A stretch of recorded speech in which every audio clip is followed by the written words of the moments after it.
परिचय। सुनीता, क्या तुम इस जीव का नाम बता सकती हो? हाँ, इसका नाम अमीबा है।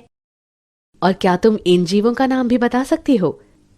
हाँ, पहला एक पेड़ है और दूसरा एक डायनासोर है। बहुत अच्छे। अब इन प्राणियों को पहचानो। ये सर्प, गरुड़ और डॉल्फिन है। सुनीता, क्या तुम्हें पता है कि करोड़ों वर्ष पहले पृथ्वी पर जीवन कैसा था और कैसे अनेक प्रकार के जीव आद्य पृथ्वी से प्रकट हुए? नहीं। हाँ, मैं तुम्हें समझाती हूँ कि करोड़ों वर्ष पहले पृथ्वी पर क्या हुआ और सभी जीवों, डायनासोर, अमीबा, पौधे और अन्य जीव जंतुओं का विकास कैसे हुआ। उद्देश्य। इस पाठ के अंत में आप निम्न करने में सक्षम हो जाएंगे: बिग बैंग सिद्धांत को समझना, आपेरन और हाल्डेन द्वारा प्रस्तावित सिद्धांत को सिद्ध करने के लिए मिलर के प्रयोग को समझना, जीवन स्वरूप के विकास को समझना, विकास के विभिन्न प्रमाणों की पहचान करना, तुल्य रूप और समजात संरचनाओं के बीच अंतर की पहचान करना, अनुकूली विकिरण की अवधारणा को समझना। बिग बैंग सिद्धांत। बिग बैंग सिद्धांत ये बताता है कि ब्रह्मांड की शुरुआत में क्या हुआ। इस सिद्धांत के अनुसार एक महाविस्फोट से ब्रह्मांड का विस्तार हुआ। इस प्रकार तापमान में कमी आई। कुछ समय बाद हाइड्रोजन और हीलियम गैस से बनी, उसके बाद अन्य गैसों का निर्माण हुआ। ये गैसें गुरुत्वाकर्षण के कारण संघनीभूत हुईं और आकाश गंगाओं का गठन हुआ। मिल्की वे आकाश गंगा के सौर मंडल में पृथ्वी की रचना 4.5 बिलियन 450 करोड़ वर्ष पूर्व हुई थी। पृथ्वी के वायुमंडल का निर्माण। प्रारंभिक अवस्था में पृथ्वी पर वायुमंडल नहीं था। पृथ्वी की सतह गलित पदार्थों से निर्मुक्त हुई जल वाष्प, मीथेन, कार्बन डाइऑक्साइड तथा अमोनिया द्वारा ढकी थी। सूर्य से आने वाली पराबैंगनी किरणों ने पानी को हाइड्रोजन और ऑक्सीजन में विखंडित कर दिया।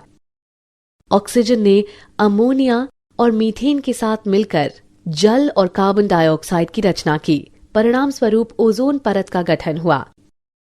जब तापमान कम हुआ तो जल वाष्प बरसात के रूप में बरसे और महासागरों की रचना हुई। पृथ्वी की उत्पत्ति के लगभग 500 मिलियन वर्ष बाद जीवन प्रकट हुआ। स्वतः जनन का सिद्धांत।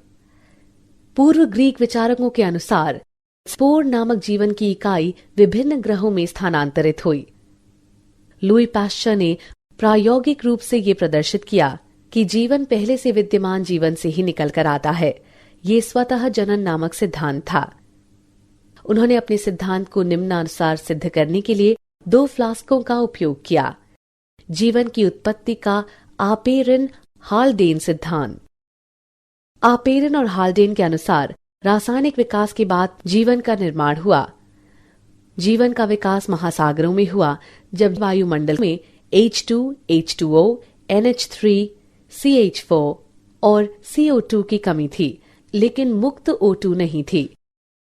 कार्बनिक यौगिक पराबैंगनी प्रकाश ऊर्जा द्वारा गैर जैविक रूप में संश्लेषित किए गए। बिना मुक्त O2 के उनका ऑक्सीकरण किया गया। ये कार्बनिक अणु स्थिर होकर गर्म तनु शोरबे में संचित हो गए। इन अणुओं ने नष्ट होने से बचने के लिए अपने चारों ओर एक झिल्ली का निर्माण किया।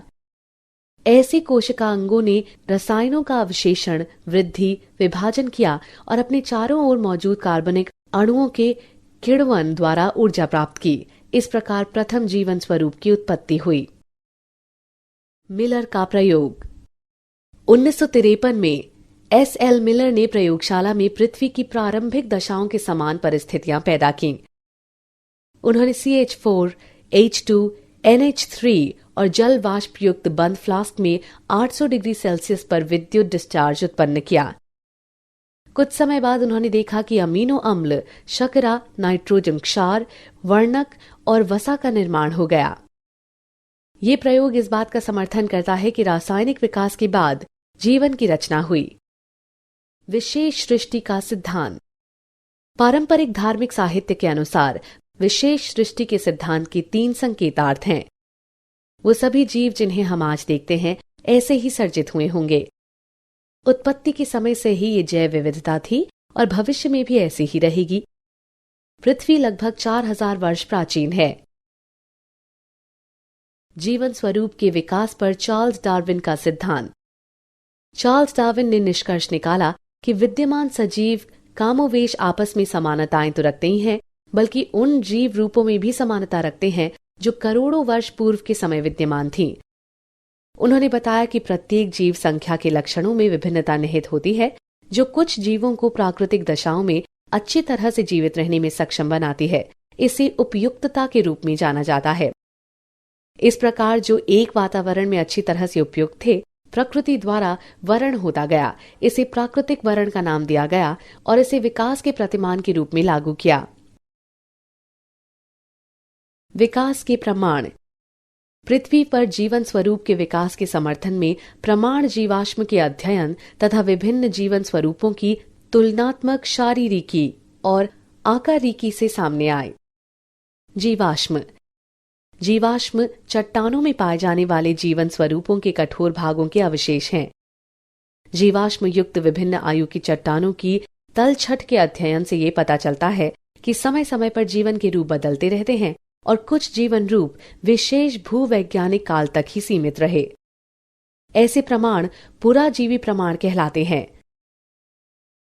समजात संरचनाएं। जब समान संरचनाएं विभिन्न जरूरतों के अनुकूलन के कारण भिन्न भिन्न दिशाओं के साथ विकसित होती हैं, तो ये अपसारी विकास कहलाता है। ऐसी संरचनाएं समजात संरचनाएं कहलाती हैं। उदाहरण बोगनविलिया एवं क्यूकरबिटा के क्रमशः कांटे एवं प्रतान। तुल्य रूप संरचनाएं। जब विभिन्न संरचनाएं समान कार्यों के लिए विकसित होती हैं, तो ये अभिसारी विकास कहलाता है। ऐसी संरचनाएं शरीर विज्ञान की दृष्टि से असमान होती हैं, भले ही उनके कार्यकलाप समान हो। ये तुल्य रूप संरचनाएं कहलाती हैं। उदाहरण पेंगुइन और डॉल्फिन मछलियों के पक्ष। अनुकूली विकिरण। एक विशेष भूभौगोलिक क्षेत्र में विभिन्न प्रजातियों के विकास का प्रक्रम एक बिंदु से शुरू होकर अन्य भूभौगोलिक क्षेत्रों तक प्रसारित होने को अनुकूली विकिरण कहते हैं। उदाहरण 1. गैलापागो द्वीप की डार्विन फिंच। 2. ऑस्ट्रेलियाई मार्सुपियल। क्या आप जानते हैं? विकासात्मक अनुवांशिकी, जीवाश्मिकी और विकास परक विकासात्मक जीव विज्ञानी की उन्नति से ये पता चलता है कि प्रजनक प्रकर्मों और जंतुओं में कोशिका प्रकार विनिर्देश तंत्रों के कारण अनेक संरचनाएं स्वतंत्र रूप से विकसित होती हैं, न कि पहले से मौजूद जीवन रूपों से। सारांश। आइए हमने जो कुछ सीखा है उसे संक्षेप में दोहराएं। अधिकतर वैज्ञानिक रासायनिक विकास में विश्वास रखते हैं, अर्थात जैव अणुओं के गठन के बाद जीवन का प्रथम कोशिकीय रूप प्रकट हुआ। चार्ल्स डार्विन ने निष्कर्ष निकाला कि विद्यमान सजीव कमोवेश आपस में समानताएं तो रखते ही हैं, बल्कि उन जीव रूपों में भी समानताएं रखते हैं जो करोड़ों वर्ष पूर्व के समय विद्यमान थीं। जीवाश्म चट्टानों में पाए जाने वाले जीवन स्वरूपों के कठोर भागों के अवशेष हैं। समान संरचनाएं जो भिन्न भिन्न कार्य करती हैं, समजात संरचनाएं कहलाती हैं। शारीरिक रूप से असमान संरचनाएं समान कार्य करती हैं, तुल्य रूप संरचनाएं कहलाती हैं।